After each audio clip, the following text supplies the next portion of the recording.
تمہیں دور بدلے ہوئے لگتے ہیں، مجھے کچھ نہیں بدلا ہوا لگتا ہے۔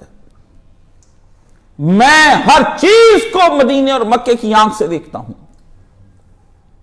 بحمد اللہ تعالی، قرآن کے نور سے دیکھتا ہوں۔ ہر شخص مجھے ابو لہب بھی، ابو بکر صدیق بھی، عمر بھی، عثمان بھی، علی بھی نظر آتے ہیں، نفاق والے لوگ بھی نظر آتے ہیں۔ یہاں پر مومن کے پاس ایک آئینہ ایک ہی تو ہے جس کے ذریعے سے وہ ہدایت کے راستوں پر چل سکتا ہے، یا قرآن ہے یا محمد عربی صلی اللہ علیہ وسلم کی اسلام کی تاریخ ہے، اور کچھ بھی نہیں ہے۔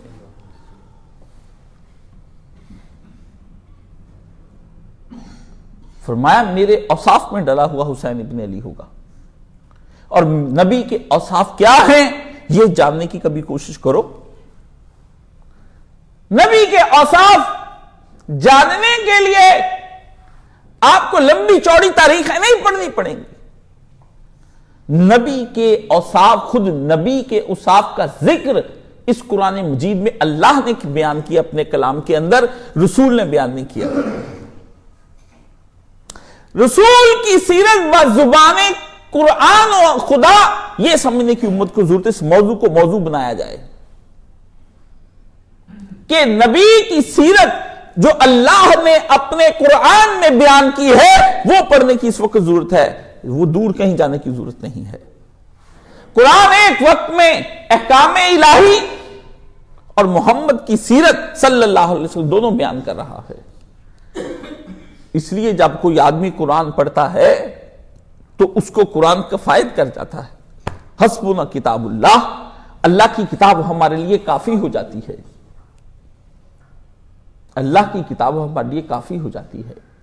کس وجہ سے کہ کوئی سیرت کی کتاب، کوئی فقہ کی کتاب، کسی مودودی، کسی ابو الحسن علی ندوی، کسی خمینی، کسی حسن بنا، کسی شیخ الحدیث، کسی حافظ زبیر علی زئی، کسی ارشاد الحق عصری، کسی سرفراز خان صفدر، کسی مولوی آصف جلالوی، کسی احمد رضا خان بریلوی، کسی قاسم نانوتوی، کسی اشرف علی تھانوی، کسی ابن تیمیہ، کسی امام بخاری، کسی امام مسلم، کسی کو پڑھ کر لوگ اتنے مسلمان نہیں ہوئے جتنے صرف ایک قرآن کو پڑھ کر لوگ مسلمان ہو گئے ہیں۔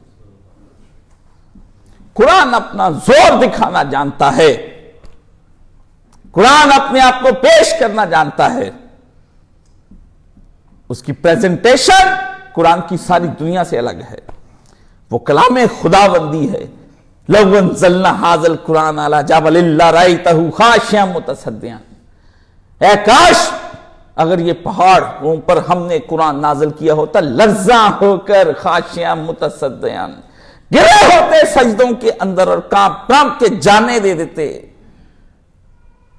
قلب مومن پر اگر قرآن اتر جائے تو مومن کی حالت کیا ہو جائے؟ کافر جس وقت بڑھتا ہے قرآن کی جانب، اس کو فقط ٹرانسلیشن ملتی ہے تو وہ کیسے مسلمان ہو جاتا ہے؟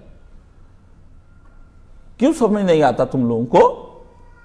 تو ہم سے پوچھتے ہو کاشف صاحب کتاب بتاؤ، کون سی کتاب ہم تم کو بتائیں کہ جو عیبوں سے پاک ہو؟ کچھ نہ کچھ تو اس میں ملاوٹ کر دی ہوگی انسانوں نے۔ حتیٰ کہ بخاری کے اشکال کو سمجھنے کے لیے بھی آپ کو بخاری کی 30 جلدیں پڑھنی پڑ جاتی ہیں۔ یہ قرآن اپنا ظاہر کیا کرتا ہے؟ جو تم کو تفسیریں تو پڑھنی مسلمانوں کو ضرورت پڑ جاتی ہیں، لیکن کافروں کو تفسیر پڑھنے کی ضرورت نہیں پڑتی ہے۔ یہ کیا ہے؟ یہ آپ ہم سے سوال پوچھتے ہیں جو نسلی مسلمان ہیں، جو اصلی مسلمان ہیں، اس نے تو آج تک مجھے فون کر کے نہیں کہا کہ مجھے قرآن پاک کی کوئی ٹرانسلیشن دے دو۔ وہ ایک اکیلا قرآن امریکہ کے روڈوں پر کھڑے لوگ ان کو بانٹتے ہیں، وہ پڑھتے ہیں اور مسلمان ہو جاتے ہیں۔ وہ ایک وار ریڈلے قرآن پڑھتی ہے اور کیوں نقاب کر لیتی؟ تمہاری عورتیں بحث کرتی ہم سے، میک اپ چھوڑ جاتی ہے، ٹونی بلیئر کی سالیاں چھوڑ جاتی ہیں۔ اتنی مسلمان عورتیں ہیں، وہ ایک قرآن ہی تو پڑھتی ہیں، وہ کیوں بدل جاتی ہیں؟ تمہاری نسلوں کی نسل کے میری ماں کا نام خدیجہ، اس کی ماں کا نام عائشہ، اس کی کا نام ہاجر، میری بیوی کو فاطمہ کہتے ہیں، بہن کو زینب کہتے ہیں، اس کا نام ام کلثوم ہے، وہ ام فروا ہے، لیکن سب کی سب کس میں ڈلی ہوئی ہیں؟ سب کی سب جینیفر لوپیز کے طریقے میں ڈلی ہوئی ہیں، ایشوریا رائے جیسے کپڑے پہننا پسند کرتی ہیں، سب کی سب کترینہ کیف بن رہی ہیں، ان کی آئیڈیل یہ ہے۔ یہ کیوں ہے؟ یہ کیوں ہے؟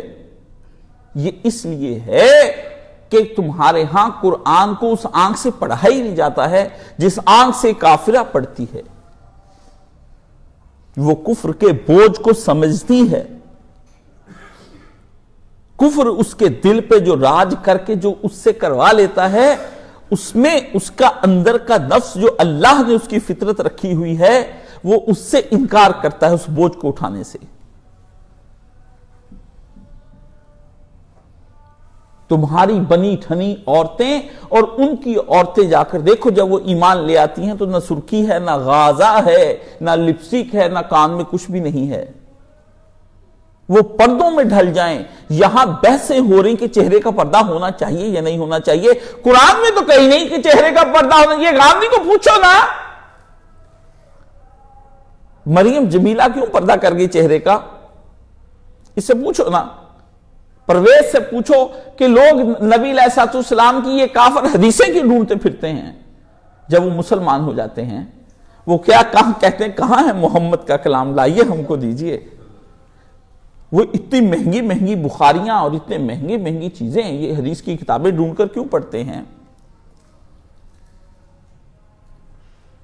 لمبی لمبی داڑیاں رکھ کر وہ فلپ بن جاتا ہے، بلال فلپ ہو جاتا ہے، شیخ عمران حسین ہو جاتا ہے۔ یہ اتنے لمبے لمبے ان کے، وہ کیوں ان سکولوں اور کالجز کو چھوڑ کر وہ لوگ کیوں ایک سکولر بننا پسند کرتے ہیں؟ وہ کیوں نہیں ڈاکٹرز بھی ہوتے ہیں انجینئرز میں؟ حمزہ زاٹس جو ہے ہود بھائی اور اس کا مقابلہ وہاں پر وہ کیوں؟ وہ تو نہیں کوئی پروفیسر بنا، اس نے آخرت کوئی اپنی زندگی نہیں بنائی، وہ کیوں عالم بننا چاہ رہا ہے؟ وہ کفر کی دنیا میں کیوں کھڑا ہے؟ بلال کو فلپ ڈیوڈ کو کیا ہوا ہے؟ یہ کس لیے بڑے بڑے ادارے؟ میلکم کو کیوں 1000 ایکڑ جگہ لے کر 1980 میں امریکہ میں اس نے 1000 ایکڑ لے کر وہاں پر ایک پورا شہر مسلمانوں کا بسایا ہے کہ نبی کی طرز پر ہم زندگی گزاریں گے، ہم اپنا گھر بار چھوڑ کر چلے جائیں گے اور تم کو منتیں کرنی پڑتی ہیں۔ کیوں؟ تمہارے دل کفر کے ہیں، تمہارے دماغ کفر کے ہیں، صرف تمہاری زبان ویسی ہے جیسا کہ فرزدق شاید نے امام حسین کو جاتے ہوئے کہا تھا کہ اہل کوفہ کے دل اور زبان تو تیرے سال ہیں، تلواریں ان کے حکومت شام کے ساتھ ہیں، یزید کے ساتھ ہیں۔ آپ کے سارے ظاہری اعمال شیاطین کے ساتھ ہیں اور آپ کے باطنی ذہن بھی انہی کے حوالے ہو چکے ہیں۔ حسین ابن علی کا دل اور دماغ دونوں خدا کو دے دیا تھا اس نے۔ اللہ نے قرآن میں کہا کون ہے جو اپنے آپ کو بیچے اللہ کی مرضات اللہ کی مرضی کے عوض میں؟ جس طرح خدا راضی ہونا چاہتا ہے، بدلے میں خدا کوئی ہے جو مجھ سے سودا کرے کہ اپنے اس وجود کو مجھے دے دے اور مجھ سے میری رضا لے لے؟ یہ قرآن میں ہے۔ میں رضا بیچتا ہوں، میں اپنی مرضی بیچتا ہوں، اللہ کہتے اللہ کی مرضی، بے وقوف ہو، خدا کی مرضی۔ گدھا کیا کہہ رہے ہیں؟ خدا کی مرضی، خدا بیچ رہا ہے اپنی مرضی۔ فرمایا میں سودا کرتا ہوں، میں یشتری، کون ہے جو سودا کرے مجھ سے بارگن؟ آؤ پڑی ہے یہ مرضی، لے جاؤ، میری مرضی لے جاؤ۔ کون ہے اور بدلے میں اپنا نفس مجھے دے جائے؟ نفس لوامہ ہو، نفس امارہ ہو، نفس مطمئنہ کی گفتگو چل رہی ہے امام حسین کے ضمن میں۔ پہلے حسین کا رسول، اس نے اپنے آپ کو بیچا، ایک طریق ہے بیچنے کی۔ ابراہیم نے بیچا، اسماعیل نے بیچا۔ کسی نے میرا درس سنا ہو اتوار کا، اس سے ریلیٹڈ ہیں۔ بدبخت ہیں وہ لوگ جو وقت ہوتے ہوئے بھی میرے پاس اتوار کے روز نہیں آتے ہیں۔ وہ اپنی زندگی کا ماتم کریں، حشر کے دن جب میں کھڑا ہو جاؤں گا اور میرا وہ چلے گا، خدا پوچھیں گے کہ یہ لوگ کہاں پر تھے؟